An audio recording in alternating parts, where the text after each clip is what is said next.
In the first 3 parts of the Silent War, we journeyed through a world at war, quiet not in impact, but in sound. We stood in 1942, the very heart of global chaos, where every crate shipped meant a life extended, a battle sustained. We braved the Atlantic, where convoys were hunted by shadows beneath the waves, German U-boats turning trade routes into graveyards. And we watched the Pacific, as Japan's empire cast a net across the sea, wielding logistics as power and silence as strategy. Through it all, one truth became unmistakable. Victory isn't won by who fires first, but by who delivers last. And now, we enter the deepest chamber of this war, the quiet engine behind every front. The story of those who never held rifles, yet carried more than most ever could. The story of trucks, trains, cranes, and human will. Welcome to Part 4, the role of military transport in World War II. Because sometimes, a single box moved on time is what changed the fate of nations.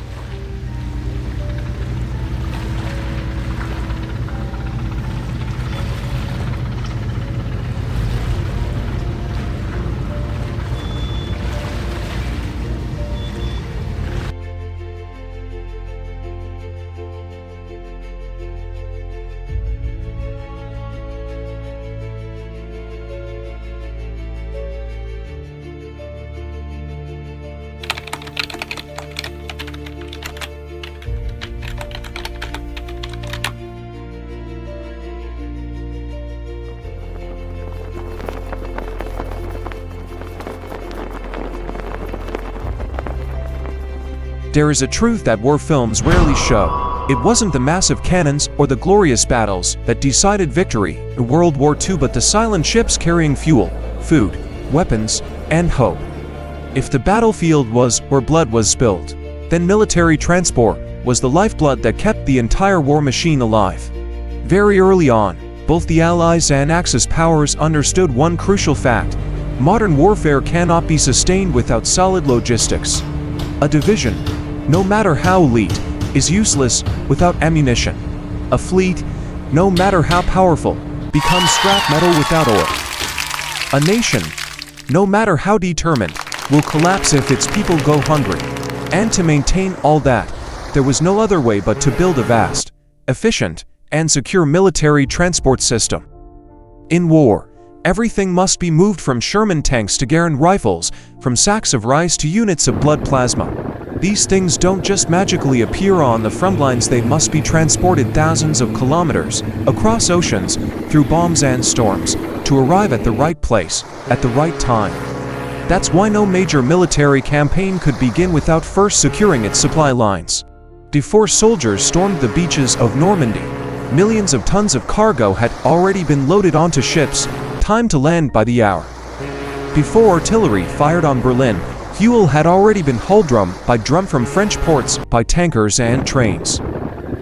For the United States, in particular, a country separated from the European and Pacific theaters, a vast ocean's military transport was a matter of strategic survival. America didn't just have to supply its own forces, but also support allies like Britain, the Soviet Union, and China through the Lend-Lease program. Throughout the war, millions of tons of supplies were shipped across 3 main theaters: the Atlantic, the Indian Ocean, and the Pacific. Each was full of threats: U-boats, enemy bombers, and brutal storms. Every journey was a gamble, and every convoy that made it through was a victory, even without a single shot fired. Without transport, Stalingrad might have fallen. Without transport, D-Day could never have happened. Without transport, the free world might have collapsed under the boots of fascism. That is why top generals Eisenhower, Zhukov, Montgomery all agreed on one point: wars are not won by brilliant generals, but by brilliant logistics. That the role of military transport was not just about fleets and trucks, it was a symbol of grand coordination. Millions of people, from shipyard workers, truck drivers, warehouse clerks, to logistics engineers, operated a massive machine that could never be allowed to stop. Cargo ships had to depart on schedule, down to the minute. Containers had to be classified, packed, and preserved with precision. Makeshift supply points had to be built in jungles and deserts on time and on target. This was the art of modern war, the art of moving millions of items without a single beat out of sync. Beyond its logistical function, military transport also carried deep human meaning. It evacuated the wounded, it delivered medicine and food to liberated areas. It carried letters, photographs, and small gifts that reminded frontline soldiers they were not forgotten. The ships didn't just carry cargo, they carried hope. The trucks didn't just haul bullets, they connected hearts between the front and the home front. And yet, few remembered that, after the war, there are no statues for the truck drivers who crossed the Libyan desert, no medals for the sailors who delivered cargo to Murmansk in the snow, no heroic ballads for the crane operators at Antwerp in 1944. But if not for them, those who never held a rifle, every battlefield victory would have been meaningless. Military transport may not have been the front line, but it was the reason the front could exist. It wasn't as dazzling as victory, but it made victory real. In the dim warehouses, in the roar of engines, in the yellow lights of midnight ports, there was a battlefield that never rested, the battlefield of those who carried war forward and brought peace back.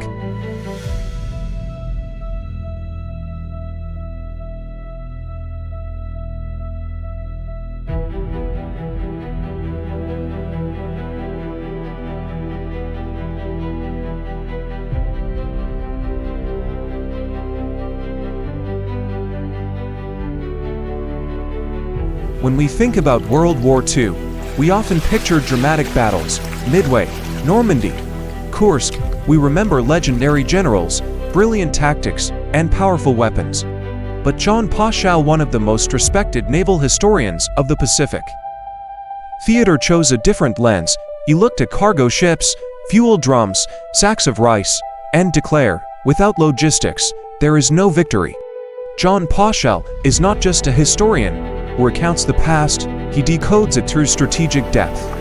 In his writings, podcasts, and especially in his renowned book Shattered Sword, he unveils utmost overlook.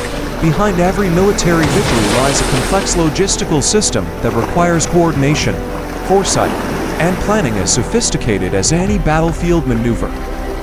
One of his most compelling arguments centers around the Battle of Midway, where the US Navy dealt a devastating blow to Japan's carrier fleet.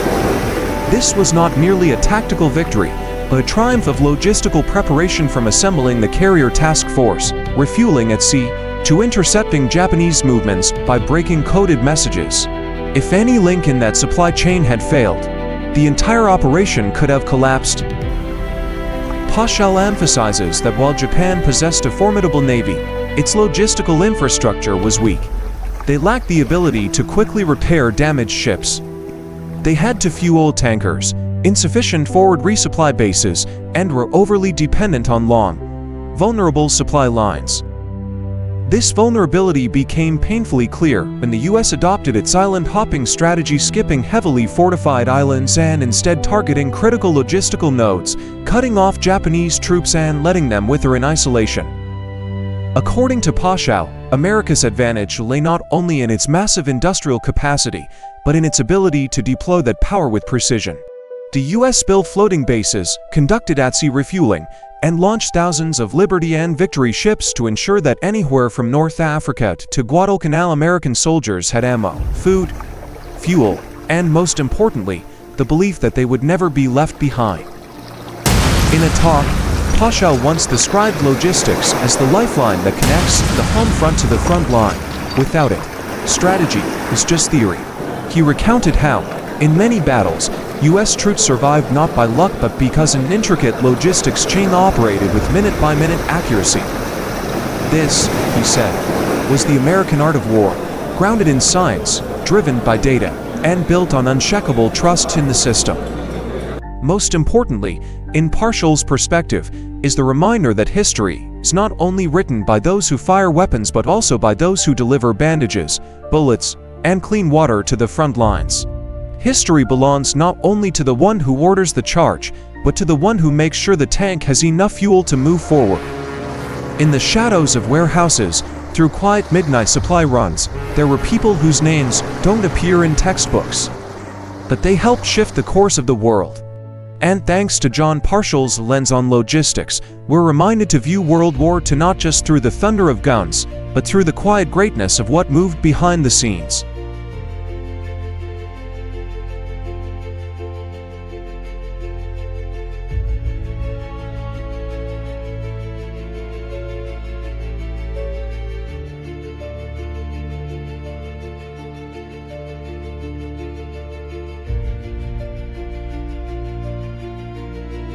When the guns of World War II finally fell silent, when victory flags fluttered above the ruins, the world began to tally the cost. The one stream of consequence flowed quietly, unnoticed by most, yet resonated far longer than expected. The global impact of the massive military transport system that nations had poured their lifeblood into during the war. World War II didn't just redraw political borders, it also redesigned the global trade map, reshaped logistical centers, and changed forever the way humanity understood the concept of globalization. Over the 5 years of war, millions of tons of cargo were transported across oceans, through danger zones, and into remote corners of the world that previously held no place in commercial trade routes. When the war ended, these paths originally carved out for tanks, troops, and grain transformed into new arteries for global commerce. Ports once used only by fishing boats became massive logistics hubs. Air supply lines born from parachuting crates to frontline soldiers paved the way for civilian aviation. And most importantly, logistics itself gained a new identity. Transport was no longer a backstage operation, but a strategic pillar of national power. What was once dismissed as support was now recognized as a second front, where precision, speed, and scale could determine the fate of nations. But with all this came inevitable consequences. First, war had built an enormous machinery of movement, and when peace arrived, the world had to find a way to repurpose it. The Liberty ships that once crossed oceans day and night suddenly had no mission. Tens of thousands of workers involved in military logistics lost their jobs, strategic ports were abandoned. Regions whose economies had thrived on wartime logistics now fell into decline when the system was dismantled. Second, the war created a deep imbalance in global transport infrastructure. Wealthy nations, particularly the US and UK, inherited powerful logistics networks, modern fleets, massive ports, and control over critical sea lanes.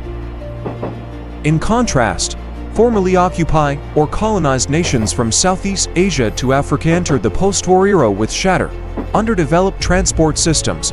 The result was a world deeply divided in its ability to access global supply chains, a division that still echoes today. Third, the rapid development of wartime logistics laid the foundation for a world reordered by maritime control and logistical dominance. From that point on, the ability to control shipping lanes and deploy large-scale transport capacity became a key factor in geopolitical power. And so, after the war, a new race began, not just an arms race, but a race to dominate global supply chains. The United States, leveraging its wartime logistical advantage, quickly emerged as a global logistics superpower. It laid the groundwork for international trade alliances, built a worldwide supply network, and held a dominant role in global commerce for more than half a century. Meanwhile, many other countries struggled just to rebuild basic infrastructure, and were left dependent economically and strategically for decades. Finally, and perhaps most profoundly, is the human lesson. War revealed that every individual in the transport chain played a critical role. From shipbuilders, rail engineers, and truck drivers to warehouse clerks, these were not the people standing atop victory podiums, but they were the ones who kept the machinery moving. And today, as the world confronts new supply chain crises, from the COVID-19 pandemic to modern geopolitical conflicts, we are reminded once again that transportation doesn't come after war. It stands at the very heart of history.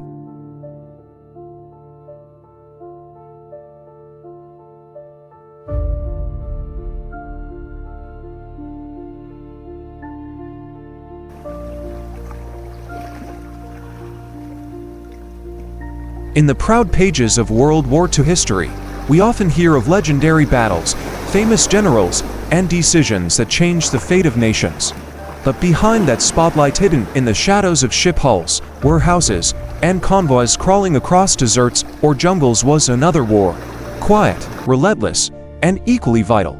It was the war of transport, logistics, and unwavering faith. Victory cannot exist without logistics. Every bullet fired, every tank that rolled forward, every hot meal served in a freezing trench was the result of a vast, nameless chain of effort stretching from factory floors to the front lines.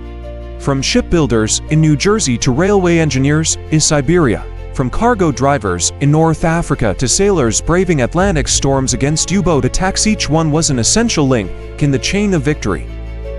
John Poshow, along with other leading historians, made one thing clear: without transport, there would have been no Midway, no D-Day, no victory, Stalingrad, and no post-war world order as we know it. Transportation was not a supporting act, it was a pillar of survival. It was the art of bridging capacity with action, willpower with outcome. The war is long over, but the lesson of wartime logistics remains ever relevant. In today's world where a delayed container can disrupt global supply chains, and a single stuck ship can affect global pricing, we understand more than ever that the one who delivers what is needed, on time, and in the right place, holds true power. So when we remember World War II, let us also remember those who did not carry rifles but drove trucks, steered ships, packed crates, built bridges, and strung cables. They don't appear on postage stamps, they don't have towering monuments, but they are the reason freedom didn't sink to the bottom of the sea. Thank you for joining us on this journey to uncover the silent yet powerful stories of World War II. If you found this content meaningful and want to keep exploring more authentic, insightful, and emotional historical narratives, don't forget to hit the like button, subscribe to the channel, and turn on the notification bell so you won't miss any of our upcoming videos. Your support is the motivation that drives us to keep telling the pieces of history that time once tried to forget.